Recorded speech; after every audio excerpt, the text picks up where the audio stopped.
The ships arrived at Earth on a quiet morning. Vorentus stepped out of the transport vessel and looked around at the empty city below. The buildings stood tall and proud, their windows reflecting the sunlight. Cars sat parked along the streets. Lights flickered in some windows. Everything looked normal, except for one terrible fact. There were no humans anywhere. Voron was a Catheri, a species known across the galaxy for their curiosity and love of history. He had spent 40 years studying dead civilizations, walking through ruins, and piecing together the stories of fallen empires. But this was different. Earth was not dead. It was simply empty, as if everyone had vanished in an instant. He walked down the main street of what humans had called Sol. His team followed behind him, scanning every building and every corner. They found homes with food still on tables. They found offices with computers still running. They found schools with books open on desks, but they found no people. Not one single human remained. "This does not make sense," said Thalen Kor, walking beside Voron. Thalen was tall and thin with silver skin that shimmered in the light. He was a xenoanthropologist, someone who studied alien cultures. He had studied humans for 20 years and had always found them fascinating. Humans do not just disappear. They leave messages. They leave records. They argue and debate everything. Voron nodded slowly. "We have checked 847 human colonies across the galaxy, all empty. No bodies, no signs of war or disease. They are simply gone." The Galactic Council had called it impossible when the first reports came in. Humans were everywhere. They said humans were loud and stubborn and impossible to miss. But 3 months ago, the messages from human space had stopped. Ships sent to investigate found nothing. Station after station sat empty, their systems running on automatic, waiting for crews that would never return. Voron's team spent days searching Earth. They found something strange in an old laboratory in the mountains. A holographic projector sat on a desk, its light blinking softly. Voron pressed the activation button and stepped back. A human woman appeared in the air before them. She was young, with dark hair pulled back from her face. She wore a white coat covered in strange symbols and equations. She smiled softly at the camera. "My name is Jiwan," she said in perfect galactic standard language. "If you are watching this, then we have already gone. I want you to know that we left by choice. No one forced us. No one attacked us. We simply had work to do, and we could not do it while scattered across the galaxy." Thalen leaned forward, his eyes wide, but Jiwan's recording continued without answering. "We spent 300 years preparing for this moment. Every human in the galaxy was given a choice. Stay behind and live your life, or join us in the great work. 99% chose to come. The others passed away naturally over the years." She paused and looked directly at the camera. "You will think we abandoned you. You will think we ran away, but we did not. We are still here, still working, still hoping, and when the first light ignites, you will understand. The universe will understand." The recording ended. Voron and Thalen stood in silence for a long moment. "First light?" Voron asked quietly. "What does that mean?" Thalen shook his head. "I do not know, but I intend to find out." They brought the recording back to the Galactic Council. The Great Hall filled with representatives from 100 different species. The Dragnor Imperium sent their war archives, massive creatures covered in dark scales and battle scars. The Vest Combine sent their traders, small and quick with bright feathers. Dozens of other species filled the seats, all talking at once. When the recording played, the hall fell silent. When it ended, the arguing began immediately. "They abandoned their territories," growled Commander Thrax of the Draor. "This means their space is free for claiming. My empire will take the military stations. Their trade routes belong to whoever can use them," chirped Merchant Quillix of the Vest. "We will take those." Voron stood and raised his hand. "You want to divide up their homes like scavengers? They are not dead. They said they are still here." "Where?" Thrax demanded. "Show me one human. Just one." Voron could not answer. No one had seen a human in 3 months. Not anywhere in the galaxy. The Council voted to split human territories among the strongest species. Voron watched as they drew lines on maps and signed treaties. He felt sick. This was not right. Humans had been loud and annoying sometimes, but they had also been kind and creative. They had shared their music and their stories. They had helped other species when no one else would. That night, Voron stood alone on Earth, looking up at the stars. Somewhere out there, humanity was doing something they called the Great Work, something important enough to leave everything behind. "What are you doing out there, Giwan?" he whispered to the empty sky. "What light are you trying to ignite?" The stars twinkled silently above him, keeping their secrets. But Voron made a promise to himself. He would not give up. He would find the humans and he would learn the truth. He did not know that the first answer would come sooner than he expected. He did not know that in just 3 weeks, a dead star would wake up and change everything. The alert came in the middle of the night. Voron was sleeping in his ship, still orbiting Earth, when his computer began screaming warnings. He jumped out of bed and ran to the control room, his heart pounding. "What is happening?" he demanded. His ship's artificial intelligence spoke calmly. "Massive energy spike detected in Sector 7. A stellar object has ignited unexpectedly. The energy signature does not match any known natural phenomenon." Voron pulled up the data on his screens. His breath caught in his throat. Sector 7 was in former human space. The star there had been dead for millions of years. Scientists had studied it often because dead stars were useful for understanding how stars died, but according to his sensors, that star was no longer dead. It was burning brighter than most living stars. "Thalen," Voron spoke into his communicator. "Wake up. You need to see this." Within hours, Voron's ship was racing towards Sector 7. Thalen sat beside him, staring at the readings in disbelief. Other ships from the Galactic Council followed behind them. Everyone wanted to see the impossible star. When they arrived, Voron could not believe his eyes. The star burned with a strange blue-white light. It pulsed slowly like a beating heart, and around it, massive structures floated in the burning heat. Structures made of metal, and crystal structures built by someone. "Those are human designs," Thalen whispered. "I recognize the engineering patterns." Voron guided his ship closer, using every shield and protection his vessel had. The heat was incredible. It should have been impossible for anything to survive this close to a star. But the human structures were not just surviving, they were working. They found a docking port on the largest structure. When Voron and Thalen stepped inside, they found themselves in a massive facility that stretched for miles in every direction. Machines hummed and clicked all around them. Screens showed complex equations and star charts. Everything was automated, running without any living crew. "Look at this," Thalen called out. He stood in front of a memorial wall. Names were carved into the metal. Thousands of them. "These are the engineers who built this place." Voron read some of the names aloud. Hyun-woo, Im-ji, Dong-hun, Sora. He touched the wall gently. They left their mark here. They spent days exploring the facility. What they learned seemed impossible. The humans had built a machine that could restart a dead star. Not just restart it, but control it completely. The star burned exactly as hot as the humans wanted. It produced exactly the right kind of light and energy. It was not natural anymore. It was a tool. "But why?" Voron asked, staring at the star through a viewing port. "Why work so hard to turn on one dead star?" Thalen was reading through the computer logs. "Because it is not just one star. Look at this." He pulled up a map of the galaxy. Red dots appeared across it. Hundreds of them. These are all dead stars in former human space.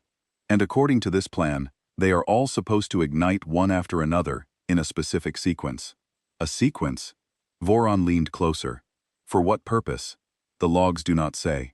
But look at the timing. The next star ignites in 4 days. Then another 5 days after that. They are building something Voron.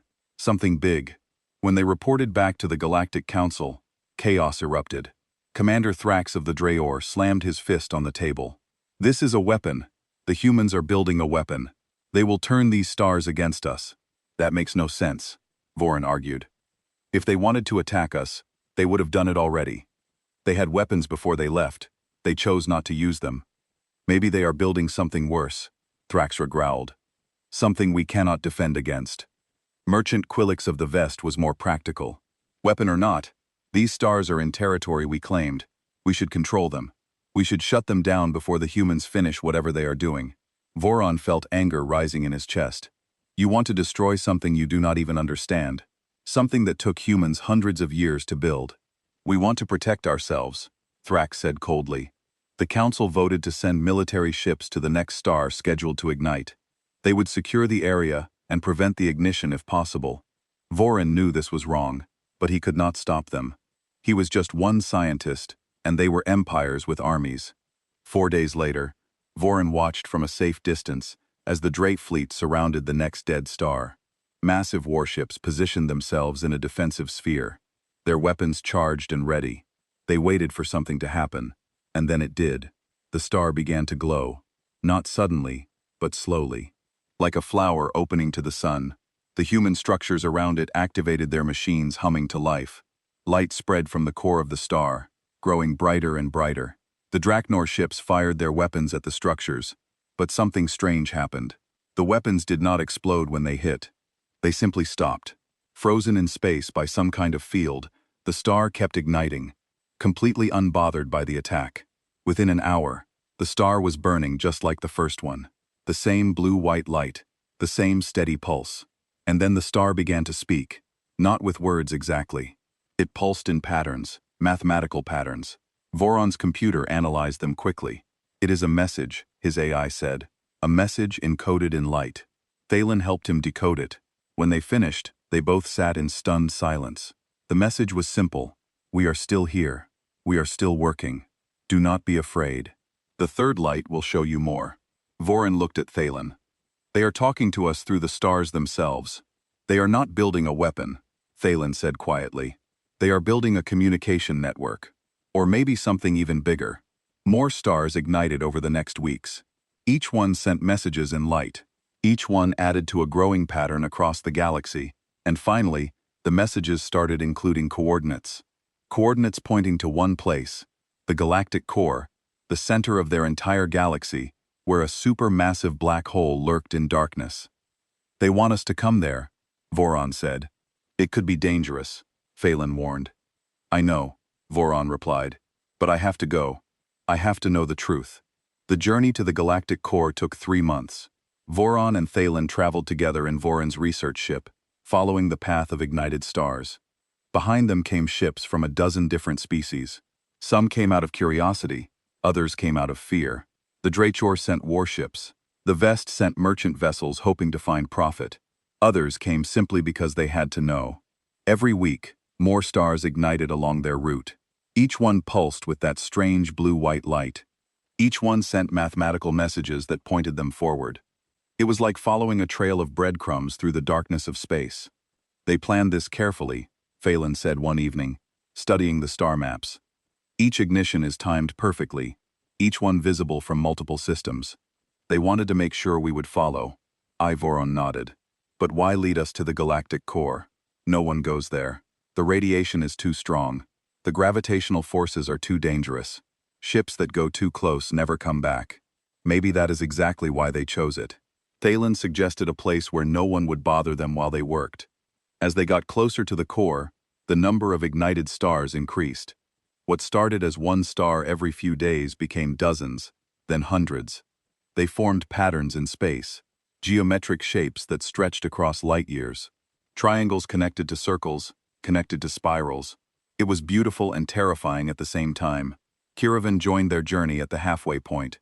She was a linguist from a species called the Meridian. They were small, blue-skinned people, known for their ability to understand any language. Kira had been studying the light pulses from the stars and had decoded something important. The stars are not just sending messages, she explained to Voron and Thalen. They are singing. Each pulse is a note in a massive song that covers the whole galaxy. And the song tells a story. What story? Voron asked. Kira smiled sadly. A story about death, about ending, about a universe that is dying faster than anyone realized. She showed them her research. According to the data hidden in the starlight, humanity had discovered something terrible. The universe was not going to last as long as everyone thought. Entropy, the force that made everything break down and fade away, was accelerating. In 50,000 years, maybe less, the galaxy would become cold and dark. Too cold for life, too dark for civilization. 50,000 years sounds like a long time, Thalen said slowly. But for a galaxy, for civilizations planning their future, it is nothing. My people plan thousands of years ahead. If we knew we only had 50,000 years left, you would panic, Voron finished. Everyone would panic. Wars would start. Species would fight over the remaining resources. Yes, Kira agreed. So, Humanity decided not to tell anyone. Instead, they decided to fix it. Fix entropy? Voran laughed. But it was a hollow sound. That is impossible. Entropy is a law of the universe. You cannot change it. Maybe not change it, Kira said quietly. But maybe slow it down. Maybe buy more time. When they finally reached the edge of the galactic core, Voran thought his eyes were broken. What he saw made no sense, could not be real, but his instruments confirmed it was true. Thousands of stars danced in perfect geometric patterns around the supermassive black hole at the galaxy's center. Each star had been moved from its original position. Each star burned with that controlled blue-white light. They formed a massive sphere around the black hole like a garden of suns. And in the center of it all, a structure floated that made everything else look tiny. A ring of metal and crystal that wrapped around the black hole's event horizon. The ring was so large that entire planets could fit inside it. Lights shimmered across its surface. Ships moved along its edges like small insects. "This is impossible," Voran whispered. "You cannot build something this large. You cannot move stars. You cannot survive this close to a black hole." "Humans did it anyway," Thalen said, and there was awe in his voice. They actually did it. As their small fleet approached, they received a transmission, a human voice speaking in galactic standard. "Welcome, friends. We have been waiting for you. Please follow the guidelines to the docking bay. We have much to show you." The guide lights led them to a section of the ring structure. The docking bay was enormous, easily holding all their ships with room for hundreds more. When Voran stepped out of his ship, he felt normal gravity under his feet. He breathed normal air. Everything was comfortable and safe, despite being next to one of the most dangerous objects in the universe. Then he saw them. Humans, dozens of them, waiting to greet the visitors. They looked healthy and happy. They smiled and waved. Some looked young, others looked old, but all of them looked alive. One woman stepped forward. Voran recognized her immediately from the holographic recording. G1. She had not aged a day in the 3 years since that message was recorded. "Hello, Vorentus," she said warmly. "We have been watching your journey. Thank you for not giving up on us." Voran's mouth opened, but no words came out. He had so many questions he did not know where to start. G1 smiled. "I know you have questions. Everyone does. Please come inside. Let me show you what we have built. Let me show you why we disappeared." I mean, she led them through corridors filled with humans. Thousands of them, millions perhaps. The visitors passed gardens where food grew under artificial light. They passed schools where human children learned mathematics and science. They passed workshops where engineers built machines Voran did not recognize. Finally, they reached a massive observation deck. Through the transparent walls, they could see the Garden of Suns spinning slowly around the black hole. The view took Voran's breath away. "This is your great work," he asked. "This Garden of Stars, this is the beginning," G1 replied. "The foundation. But the real work is bigger than what you see here." She gestured to a holographic display that appeared in the air. It showed the entire galaxy with lines of light connecting millions of points. "We are building a network," G1 explained. "Every dead star in the galaxy will be ignited and connected. Together they will form a web of controlled energy that covers everything. And with that energy, we can push back against entropy itself. We can give the galaxy millions of extra years of life." And our Voran stared at the display. This is the most ambitious thing I have ever heard. It is the only thing that matters," G1 said simply. "What good is art or music or civilization if the universe dies? We are buying time. Time for everyone." G1 led them to a conference room where other humans waited. Engineers, scientists, and planners. One of them, a young man named Taeyang, stepped forward to explain the technical details. "Entropy is the enemy of all life," Taeyang began.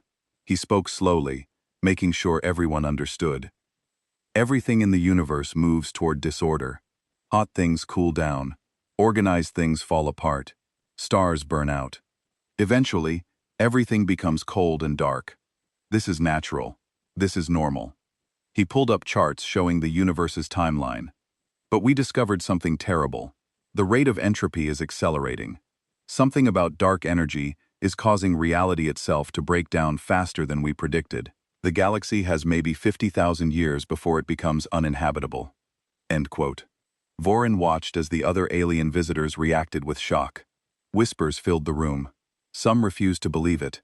Others demanded proof. We spent 200 years confirming this, Jiwan said calmly. We sent probes to the edges of the universe.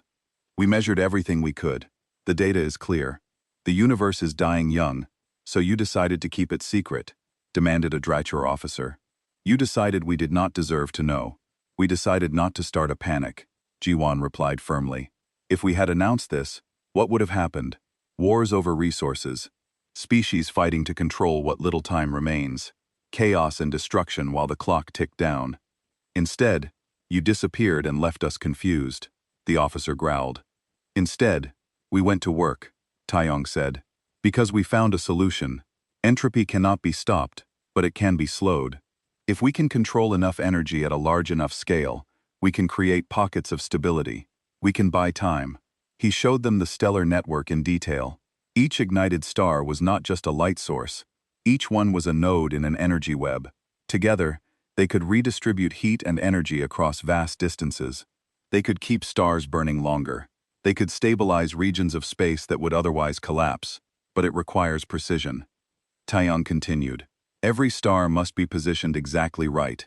Every burn rate must be controlled perfectly. One mistake and the whole system fails. That is why we needed everyone. Every human in the galaxy working together toward one goal. An alien scientist raised her hand. How many humans are here? 300 billion, Jiwan answered. Almost every human who was alive when we started the project. We brought everyone here because this is where the work needs to be done. This is where the network's heart will be. Voran looked around at the massive habitat ring. You built a city large enough for 300 billion people. We built many cities, Jiwan said with a slight smile. This ring has more living space than a 100 Earth-sized planets. We learned to build big, Jiwan. Over the next few days, the humans showed them everything. They showed them the stellar engines that controlled each star. They showed them the transportation network that moved people and resources across the galaxy. They showed them the medical technology that kept everyone healthy and extended their lifespans. They showed them the mathematical models that proved the network would work. Kiravan, the linguist, spent hours with the human scientists. When she came back to Voran, her eyes were wide with wonder. It is all true, she said. Everything they claim. I checked their data myself. The universe is dying faster than we thought. But their network can slow it down. They can buy us millions of extra years. Millions of years, Voran repeated. Maybe more, Kira said. If every species helps, if everyone contributes their knowledge and skills, the humans have proven it is possible. But they cannot maintain it alone. Not forever. They need help. That evening, Jiwan invited Voran and Thalen to a private dinner. They ate human food and drank human tea while looking out at the Garden of Suns. Why show us all this? Voran asked. Why bring us here? Crows. Jiwan set down her cup carefully. Because the hard part is not building the network.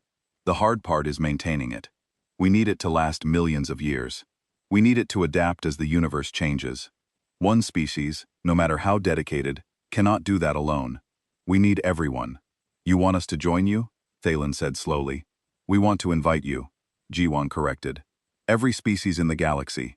This is not a human project anymore. This is a survival project for everyone. We will share everything we know, on state to have versed all our technology, all our discoveries. We ask only that you help us maintain the network. Add your knowledge to ours, your perspectives, your unique ways of thinking. Voran leaned back in his chair, and if we refuse, Jijuan looked sad. Then we continue alone. We will finish the network because it must be finished. But it will be weaker without you, less adaptable, more likely to fail.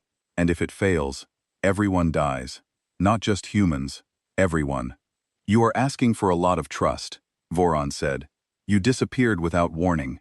You took all your people and left the rest of us confused. Now you want us to trust you with the future of the galaxy. Yes, Gui said simply. Because there is no other choice. The math does not lie. The universe is dying. We can save it together or we can die alone. I know which one I choose. Later that night, Voran stood alone on an observation deck. Taeyong found him there looking out at the stars. It is beautiful, is it not? Taeyong said. We turned dead stars into living light. We gave them purpose again. It is terrifying, Voran replied honestly. The scale of what you built. The responsibility you are asking us to take on. It is overwhelming. Taeyong nodded. I felt the same way when I first joined the project. I was just an engineer. I fixed broken machines. Then they told me I would help save the galaxy. I almost ran away. What made you stay? I realized something. Taeyong said fear of responsibility is natural, but running away from responsibility when others need you, that is cowardice. The universe is dying. Someone has to try to save it. Why not us? Why not now? Voron looked at the young engineer. You really believe this will work? I know it will work, Taeyong said confidently. The math is solid. The engineering is sound. The only question is whether we work together or alone. Together is better. Together gives us the best chance. Voron thought about his own people, the Kellier. They loved knowledge. They loved preserving history. What greater history could there be than saving the entire galaxy from entropy? I will recommend that my people join you, Voron said finally. I cannot promise they will listen, but I will try. Taeyong smiled. That is all we ask. That everyone tries. Part 5. The choice. The news spread across the galaxy like wildfire. Humanity had not disappeared. They had not died. They had built something impossible, and now invited everyone to join them. The reactions were as varied as the species themselves.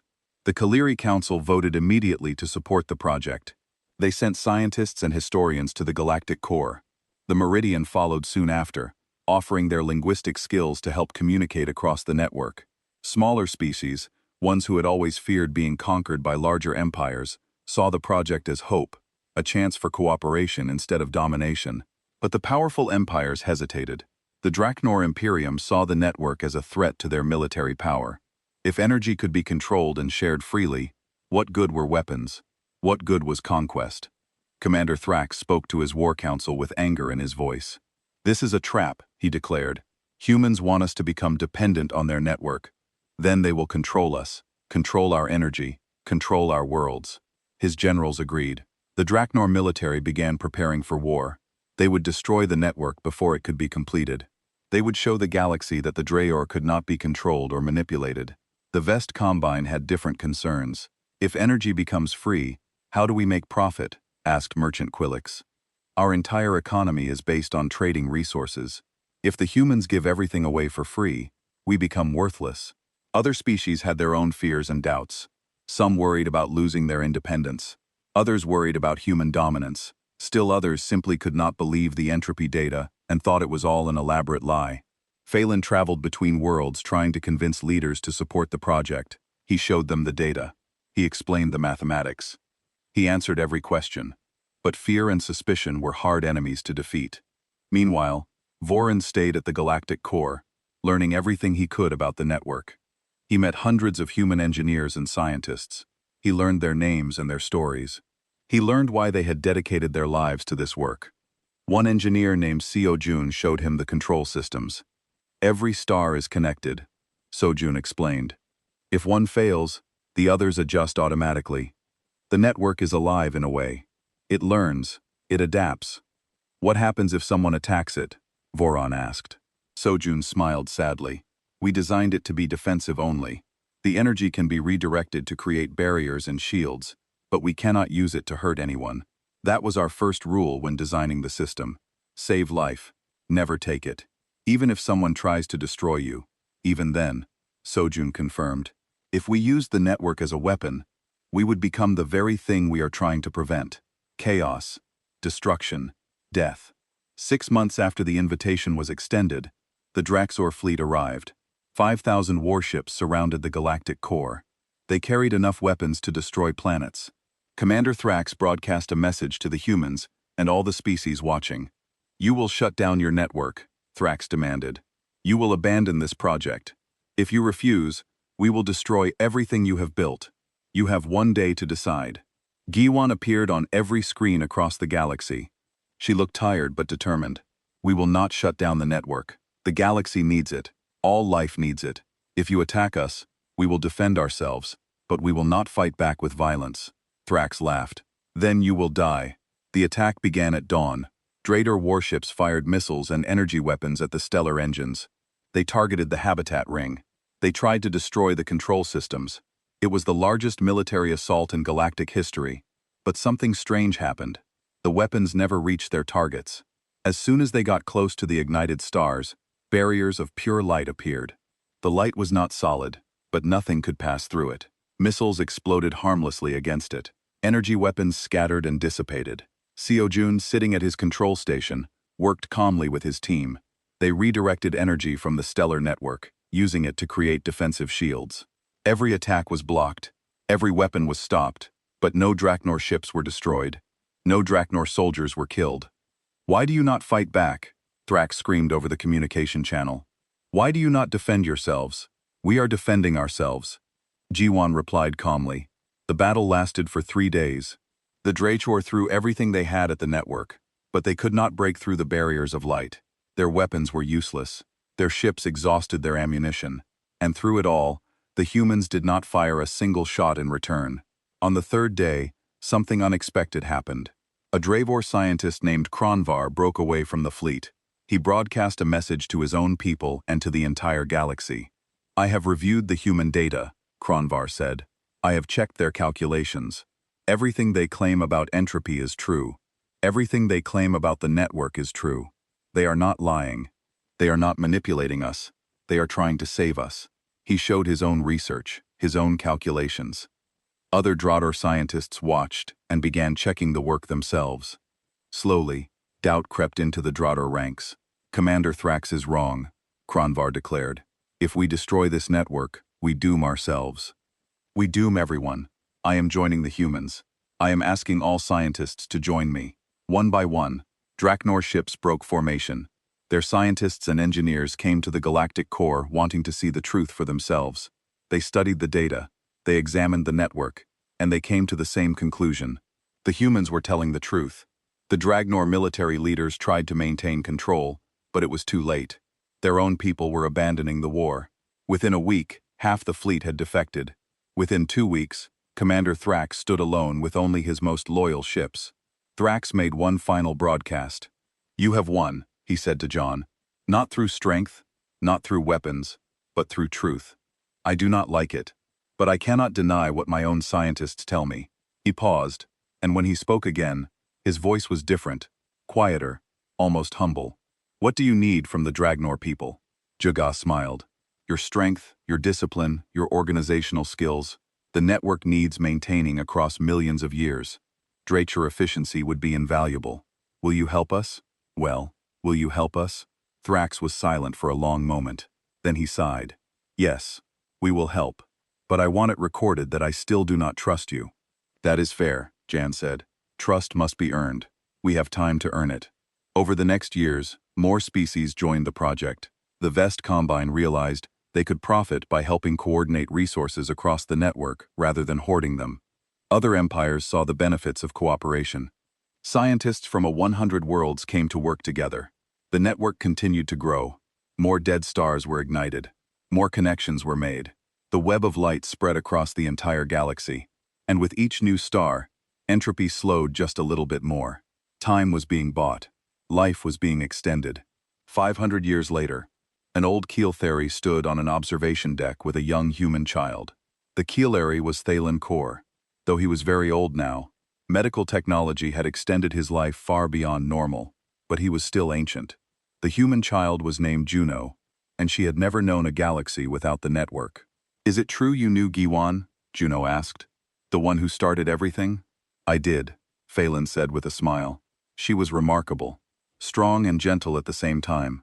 She believed in people, even when they did not believe in themselves." "Where is she now?" Juno asked. "Still working," Phelan said. "Still making sure the network runs smoothly. She has lived for 500 years just to see this moment." "What moment?" Juno looked confused. Phelan pointed out the window. "Today, the network activates fully. Every star, every connection, every piece working together at once. Today, we see if it really works." Across the galaxy, billions of beings watch their screens. Humans, Draknor, Keeltheri, Vest, Meridian, and hundreds of other species. All waiting, all hoping. The signal was sent. 10 million stars pulsed in perfect synchronization. Light flowed through the network like blood through veins. Energy balanced and distributed across light years. Mathematics made manifest in the physical universe. And then the data came back. Entropy rates were dropping. The universe's decline was slowing. Time was being extended by millions of years. The network worked. The impossible was real. Juno looked up at Thalon with wide eyes. "We saved the galaxy. Humanity started it," Thalen said gently. "But everyone finished it together. That is the real miracle. Not the technology, not the engineering, but the cooperation, the trust, the choice to work together instead of fighting alone." In her office at the Galactic Core, Jiwan received the confirmation data. She was very old now, even with medical technology, but she smiled as she read the numbers. It worked. Everything worked. She sent one final message to the galaxy. "This is G1. We did it, everyone. We gave ourselves a future. Thank you for trusting us. Thank you for joining us. The work continues, but today we can celebrate. The stars burn bright, and so does hope." Thalen put his hand on Juno's shoulder. "Remember this moment, child. Remember that when people said something was impossible, we did it anyway. Remember that fear and suspicion can be overcome with patience and truth. Remember that the universe may try to end, but life always finds a way to continue." Juno nodded solemnly. Then she smiled and ran off to join her friends. The young ones would carry this work forward. Generation after generation, species after species, all working together to keep the light burning. The stars continued their dance around the galactic core. The network hummed with power, and somewhere in the darkness between galaxies, other civilizations saw the light and wondered what had happened there, wondered if they could do the same. And perhaps someday they would ask and humanity would teach them, because that was the real lesson. That was the real great work. Not just saving one galaxy, but showing the universe that life working together could overcome anything, even death itself.